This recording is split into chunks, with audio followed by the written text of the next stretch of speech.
नमस्कार दोस्तों, साजिश संदेश लाइव में आपका स्वागत है। आज हमारे साथ बैठे हैं संगीत के गुरु अजीत बनर्जी सर और इन्होंने एक एकेडमी की स्थापना की है जिसका नाम है स्वर गंधर्व म्यूजिक एकेडमी।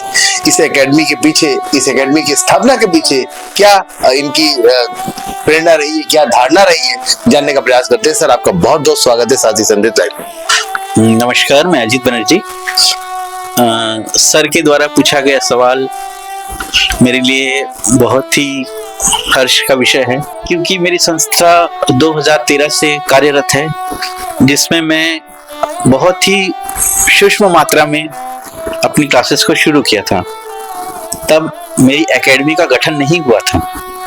धीरे धीरे हम पहले एक बच्चे को, फिर 2 बच्चों को, फिर 3 बच्चों को, तो धीरे धीरे वो संस्था का रूप लेने लगा।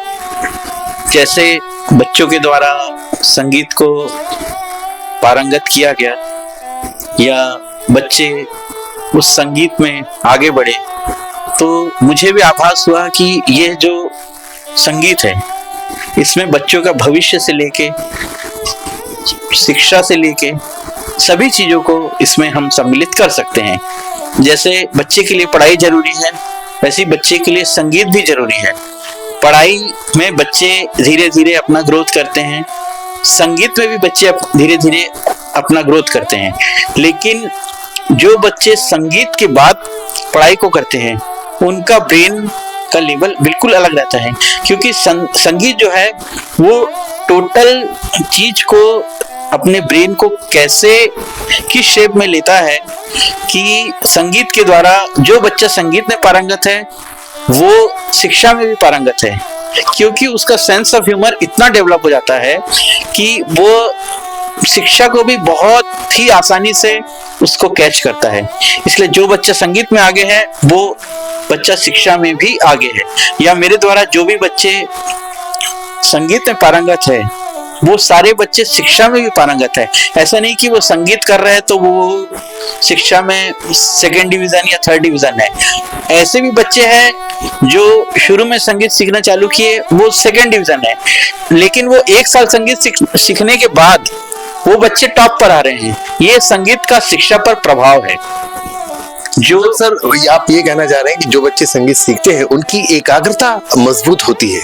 जी हाँ, संगीत एकाग्रता का ही एक दूसरा रूप है, क्योंकि जो बच्चा एकाग्र नहीं होगा वो संगीत ही नहीं सीख सकता, या जो बच्चा एकाग्र नहीं है वो शिक्षा भी ग्रहण नहीं कर सकता, क्योंकि हमको हर चीज में एकाग्रता की जरूरत है। वो संगीत का ही दूसरा पहलू है। जो संगीत सीख रहे हैं वो एकाग्रता के साथ ही संगीत सीख सकता है, और जो एकाग्र है वो शिक्षा या एकेडमिक क्षेत्र में भी वो एकाग्र होकर उस कार्य को करेगा, जिससे चाहे संगीत हो चाहे शिक्षा हो, दोनों एकाग्रता का ही पहलू है, और दोनों में आगे बढ़ने के लिए हमको एकाग्रता की ही जरूरत पड़ेगी। सर, 2013 से आपकी ये संस्था चल रही है, एकेडमी चल रहा है। अब तक कितने बच्चे संगीत की विधा में पारंगत हो चुके हैं जो आपके शिष्य रहे हैं?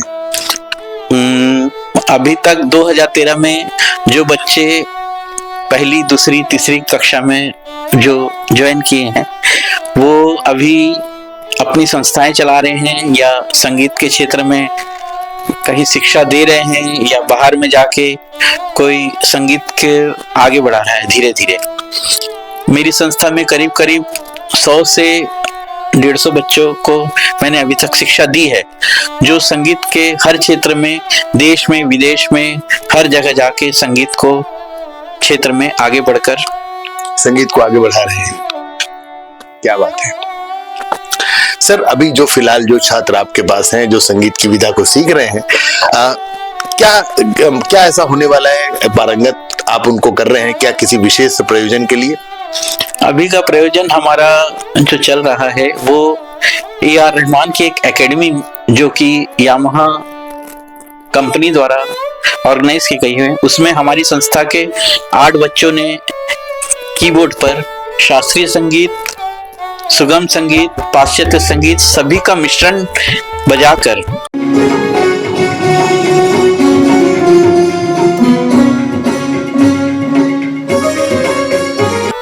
एक एक ऑडिशन के द्वारा 2 ऑडिशन उन वो बच्चों ने क्लियर किया है। अब हमारे बच्चे जो है उसका जो तीसरा राउंड है जो कि दिल्ली में आयोजित हो रहा है, उसमें हमारे बच्चों को स्पेशल परफॉर्मेंस के लिए बुलाया गया। सर, तो ये जो प्रतियोगिता हो रही है, आपने बोला तीसरा चरण है, तो तीसरे चरण के बाद क्या और भी आगे चरण होंगे या फिर इसका फाइनल कब होगा? उसके चरण तो बहुत है, लेकिन हमें उम्मीद है कि हमने 2 चरण को पार किया है और तीसरे चरण में भी हम उसको आगे बढ़ाएंगे। और हमारे बच्चों के जो संगीत की प्रणाली है, मतलब मेनली वो फ्यूजन के द्वारा, मतलब जो दूसरे जगहों में भी उनकी प्रस्तुतियां हुई है, हमें उम्मीद है कि उनकी प्रस्तुति और कॉन्फिडेंस के बाद हम तीसरा चरण, चौथा चरण या 5वां चरण या हम फाइनल में भी उस चीज को अचीव कर पाए। सर के द्वारा प्रशिक्षित किए जा रहे बच्चों में भी ये चीजें देखने को मिली है। आपने अभी देखा किस तरह से बच्चे कीबोर्ड पर अपने हाथ चलाते हैं और कितना अच्छा धुन बजा रहे हैं, तो यकीनन हमें भी ऐसा लगता है कि जरूर भिलाई के बच्चे आज जो सर के सानिध्य में संगीत सीख रहे हैं, वो कहीं ना कहीं इस प्रतियोगिता में भिलाई का परचम लहराने को आतुर है। सर, आपका बहुत बहुत धन्यवाद, आप हमसे जुड़े और बहुत अच्छी जानकारियां दी। हमारी भी शुभकामनाएं हैं कि ये जो भिलाई के बच्चे जो दिल्ली जा रहे हैं, ये जरूर अपना भिलाई का परचम लहरा करके आए। धन्यवाद। तो दोस्तों, कैसी लगी आपको ये खबर? अपनी राय हमें कमेंट बॉक्स में लिखकर जरूर बताएं। वीडियो को लाइक करें, चैनल को सब्सक्राइब करें और इस वीडियो को शेयर भी करना ना भूलें। और ऐसी खबरों के लिए बने रहे हमारे साथ और देखते रहें साथी संदेश लाइव। मैं हूं संतोष शर्मा भिलाई से।